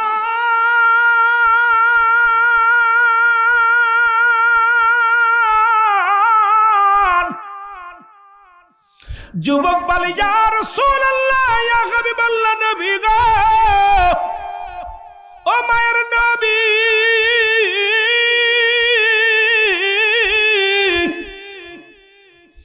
যখন আমি ওই মেয়েটার উপরে ঝাঁপিয়ে পড়লাম, আমি আমার অন্যায় কাজ সেরে যখন কবর থেকে উত্তোলন হলাম, কবরের ভিতর থেকে একটা আওয়াজ শুনতে পাইলাম। কে যেন ডাকতে বলে, যুবক, আজকে তুমি আমার সঙ্গে জিনা করলা, আজকে আমি অসহায়, তোমাকে আমি বাধা দিতে পারলাম না। আজকে তুমি আমার সাথে অন্যায় করলা, মনে রেখো তোমার একদিন এই কবরে আসা লাগবে। আমি আল্লাহর আদালতে মামলা দিলাম, আমি আল্লাহর আদালতে মামলা দিলাম। ও যুবক, যেদিন তুমি কবরে আসবে আবার আল্লাহ যেন তোমারে মাফ না করে। আমি তোমাকে বাধা দিতে পারলাম না, তুমি আমারে সর্বনাশ করলা রে যুবক। মনে রেখো, মনে রেখো, রব্বি কারীমের দরবারে একদিন আসতে হবে রে যুবক। ইয়া রাসূলুল্লাহ, আমি বাড়ি আসলাম, বাড়ি এসে গোসল করে খানা খাইলাম। রাত্রে যখন ঘুমাইতে গেছি ওই আওয়াজটা বারবার ওই গবের মধ্যে দেখতে পাই, ডাকতে বলে, যুবক, ও যুবক, তোমার মরা লাগবে। আল্লাহর আদালতে আমি নালিশ দিলাম রে, রব্বি কারীমের দরবারে আমি বিচার দিলাম। রব্বি কারীম তোমারে ছাড়বে না, আল্লাহ রাব্বুল আলামিন তোমারে ছাড়বে না। ইয়া রাসূলুল্লাহ, সেদিন থেকে আমি ঘুমাইতে পারি না, খাইতে পারি না, সেদিন থেকে আমি আর শান্তিতে নাই। তারপরে একটা রাত আমি ঘুমাইতে পারি নাই। ইয়া রাসূলুল্লাহ, ইয়া হাবিবাল্লাহ, আমার আল্লাহ কি আমারে মাফ করবো? আমি গুনাহ করে ফেলেছি, আমারে কি মাফ করবো? যুবক কান্দের বলে, নবী গো, কখন যেন মালাকুল মউত চলে আসে, কখন যেন ধরা পড়ে যায়, কখন যেন আল্লাহর আদালতে ধরা পড়ে যায়। এই গুনাহ নিয়ে যদি কবরে যায়, আমার সঙ্গে দুর্ব্যবহার করবে কবরের ফেরেশতা। ইয়া রাসূলুল্লাহ, ইয়া হাবিবাল্লাহ, নবী গো, আপনি আমারে তওবা করে দেন, আল্লাহ যেন আমারে মাফ করে দেয়, আল্লাহ রাব্বুল আলামিন যেন আমারে মাফ করে দেয়। আমার নবী কয়, যুবক রে, দূর হয়ে যা, আমার সামনে থেকে দূর হয়ে যা, কারণ তুমি জিনাকারী, সবচেয়ে বড় নিকৃষ্ট মানুষ। তুমি কবরে মানুষের সঙ্গে, মরণ মানুষের, মৃত্যু মানুষের সঙ্গে অপকর্ম করেছো, দূর হয়ে যাও, আমার কদমের মধ্যে তোমার জায়গা নাই। বলে, ইয়া রাসূলুল্লাহ, ইয়া হাবিবাল্লাহ, আপনার কদম থেকে যদি বিতাড়িত করে দেন নবী গো, কোথায় যাব, কোথায় যায় ক্ষমা পাইব? পৃথিবীর তো কোথাও ক্ষমা চাওয়ার জায়গা নাই। আমার নবী বলে, দূর হয়ে যা যুবক, আমি তোমার মুখ দেখতে চাই না, তুমি দূর হয়ে যাও। যুবক কাঁদতে কাঁদতে রওনা হয়ে গেল জঙ্গলে। যা 40টা দিন অনাহারে, একটু পানি খায় না, গাছের লতা পাতা খায় আর কান্দে আর ডাকতে বলে, রব্বি কারীম। আদম আলাইহিস সালাম ভুল করার কারণে আদম নবী কেঁদে গেছে, রব্বানা যালামনা আনফুসানা ওয়া ইল্লাম তাগফির লানা ওয়া তারহামনা লানাকুনান্না মিনাল খাসিরিন। শিয়া মুসলমান ইউনূস আলাইহিস সালাম কেঁদেছে শুনেছি, বলেন লা ইলাহা ইল্লা আনতা সুবহানাকা ইন্নী কুনতু মিনাজ জালিমিন।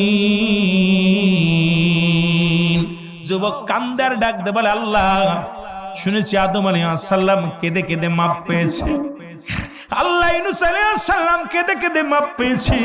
আমি যুবক মানুষ, নফসের খায়েছে পড়ে গুনাহ করে ফেলেছি। আল্লাহ, কখন যেন মরণের পেয়ালা পান করতে হবে, কারণ পৃথিবীর মধ্যে আসার একটা সিরিয়াল আছে যার কোনো সিরিয়াল নাই।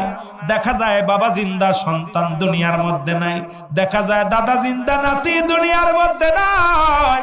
ও মুসলমান, বুড়া হয়ে মরবা এমন কোন গ্যারান্টি নাই, যে কোনো মুহূর্তে ডাক এসে যেতে পারে, কারণ যে কোনো মুহূর্তে আপনার আমার মালাকুল মউত আসতে পারে। আমার বাবারা, আমার যুবক কান্দার ডাক দে, বলে, রব্বি কারীম,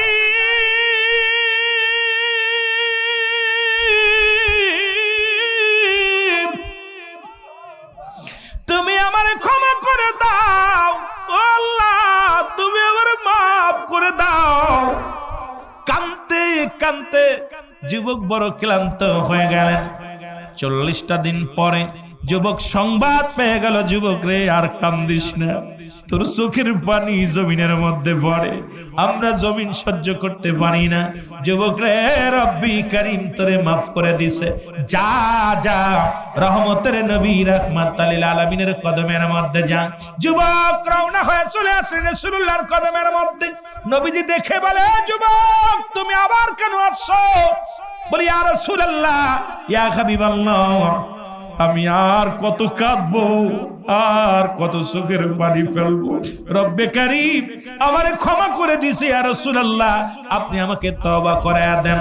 আমার নবীজির কাছে জিবরিল আমিন এসে বলে, ইয়া রাসূলুল্লাহ, ইয়া হাবিবাল্লাহ, যুবকের কান্না, যুবকের চোখের পানি রব্বে কারীম সইতে পারে নাই, আবেগে নফসের খায়েছে পড়ে গুনাহ করে ফেলেছে। এখন আল্লাহর দরবারে এত কান্না কেঁদেছে, রব্বে কারীম তারে ক্ষমা করে দিছে। নবী গো আপনি তারে তওবা করায়া দেন, আমার রব্বি কারীম তারে মাফ করে দিছে। আমার যুবক ভাইরা, যুবক বয়সে একবার আল্লাহ বলা বুড়ো বয়সে 1000 বার বলা সমান হবে না। এই জন্য আমি আপনাদেরকে বলে যাব, আমরা যুবক মানুষ যত ইবাদত বন্দেগী করতে পারি রব্বে কারীম ততই খুশি হবে, কারণ আল হাসান হুসাইন হবে জান্নাতের সরদার, যুবকদের জান্নাতের সরদার হবে। আমি যুবক ভাইদের বলি, এখনো সময় আছে, আমি বারবার অনুরোধ করি, আয় আয় ফিরে আয়, আমরা এই সমাজকে পরিবর্তন করে দিতে পারি। সমাজ পরিবর্তন করার জন্য যুবক ভাইদের অগ্রগামী ভূমিকার দরকার আছে কিনা? আরো যারা বলেন আছে কিনা?